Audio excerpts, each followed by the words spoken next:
Salut! J'ai décidé de vous faire une capsule sur qu'est-ce que tu manges pour être belle de même. Ben non, je niaise. Aujourd'hui, j'ai décidé de vous parler de l'alimentation et même je vais vous partager 5 petits trucs que moi j'ai mis en pratique dans ma vie et qui m'ont aidé à faire une bonne différence. Puis quand je vous dis simple, c'est très simple, on revient à la base. Je vous présente mon premier truc, celui qui m'a aidé à faire vraiment la différence. En fait, j'ai vraiment eu besoin de revenir à la base, et la base, ça a été de faire un horaire alimentaire. Qu'est-ce que je veux dire par là? J'ai utilisé mon cellulaire pour me faire des rappels pour mon déjeuner, mon dîner, mon souper et mes différentes collations dans la journée. J'avais pas le choix. Pourquoi? Ben, souvent, je sautais des repas, je me disais, bah, c'est pas grave, j'ai pas faim pour le moment, je mangerai plus tard, choses comme ça. Et finalement, je me suis rendu compte que en bout de ligne, le soir, ben, je compensais pour tout le reste de la journée.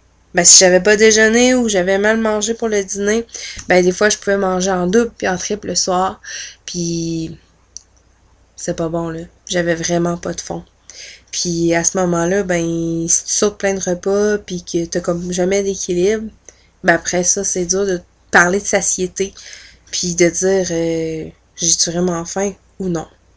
Mais d'avoir mis un horaire dans ma vie, ben ça m'a simplifié un peu plus les choses. Puis maintenant, ben quand arrive le soir, ben je peux manger normalement puis ça va pour ça. Premier truc. Un autre bon truc, utiliser les repères. Si on veut contrôler notre alimentation, c'est sûr qu'on va toujours nous parler de calculer les calories, calculer les portions et tout ça, mais sérieusement, moi j'ai pas envie de faire ça tous les repas, puis vous autres non plus. Fait que ce qu'on fait, c'est que on le calcule une fois ou deux, on se donne une bonne idée, puis on utilise des repères. Dans mon cas à moi, ben quand c'est par exemple boire du jus, des choses comme ça, ben je vais le boire dans ma coupe. C'est sûr que je vais avoir l'air un petit peu plus fancy, là, mais je vais en mettre beaucoup moins là-dedans que dans un grand verre de jus. Une autre chose aussi que j'utilise, c'est mes petits plats comme ça.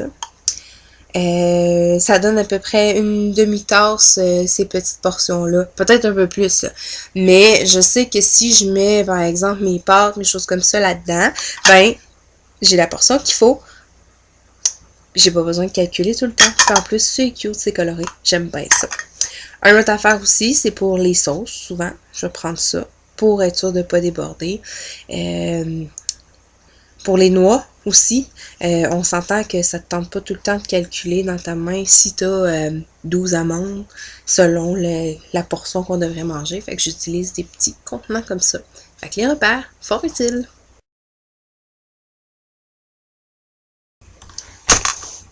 Ben oui! Mon troisième truc, c'est la boîte à lunch.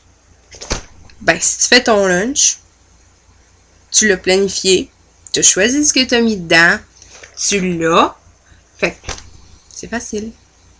C'est intéressant. Puis c'est cute.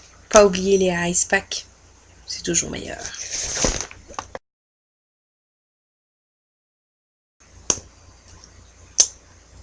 Mon quatrième truc, toujours avoir une bouteille d'eau avec moi.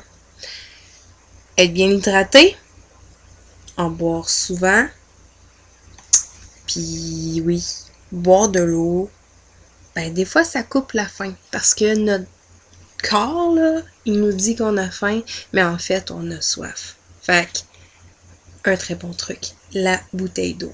C'est important de boire beaucoup d'eau. Mon dernier truc, le plus important, je vous dirais, c'est le guide alimentaire canadien. Ben oui, pour en revenir à la base, il faut savoir c'est quoi la base. Fait que moi, je suis allée sur le site internet du guide alimentaire canadien et je suis allée chercher ma version. En plus, ce qui est intéressant, c'est que quand tu vas sur le site, tu peux la modifier à ton choix et choisir ça va être quoi tes viandes et substituts, par exemple, ça va être quoi tes légumes verts. Tu peux te faire une version à toi. Fait que ce guide-là, c'est le guide, ben en fait c'est le mien, celui de Caroline Gouin, avec ses habitudes, les légumes, les pains qu'elle mange. Et puis, comme ça, ben, on voit les portions, on voit qu'est-ce qui est suggéré, par exemple, pour un adulte, ici. Là, moi, il vient en 3 parties, c'est que je l'utilise, puis de temps en temps, ben, ça fait son chemin. Fait que voilà, le guide alimentaire canadien, un très bon truc pour revenir à la base.